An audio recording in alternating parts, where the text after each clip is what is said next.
My name is Bhaskar.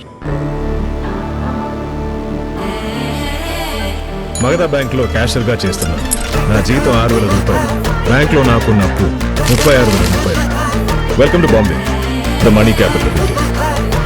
ఎక్కడి నుంచి మొదలు పెడతాం? డబ్బుంటేనే మర్యాద, ప్రేమ అన్నీ వస్తాయి. సంపాదిద్దాం. ప్రమోషన్తో ఇంటికి వస్తానని అందరూ వెయిటింగ్. ఇంటికి వెళ్ళడానికి బస్ టికెట్ కోసం జేబులో చిల్లర కూడా లేదురా. జేబే లేదు. ఆ పటేల్ గాడు స్కూటర్ లాక్కెళ్ళిపోయాడు. ఇంతకంటే దరిద్రం ఎవడైనా చూస్తారా?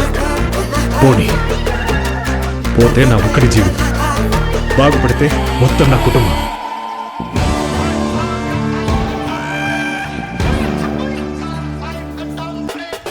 చూపించండి sir, సంపాదించండి.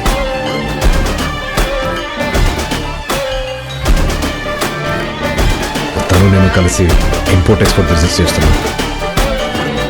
He is a common man, a common middle class Indian man. This is India. వస్తువు కావాలంటే డబ్బుతో కొనాలి. రెస్పెక్ట్ కావాలంటే డబ్బు మన ఒంటి మీద కనపడాలి. ఒక సాధారణ బ్యాంక్ ఎంప్లాయీ అకౌంట్లో 100 కోట్ల. చరిత్ర నన్ను ఎలా గుర్తుపెట్టుకుంటుందో నాకు తెలియదు. మీరు నన్ను ఎలా గుర్తుపెట్టుకుంటారు?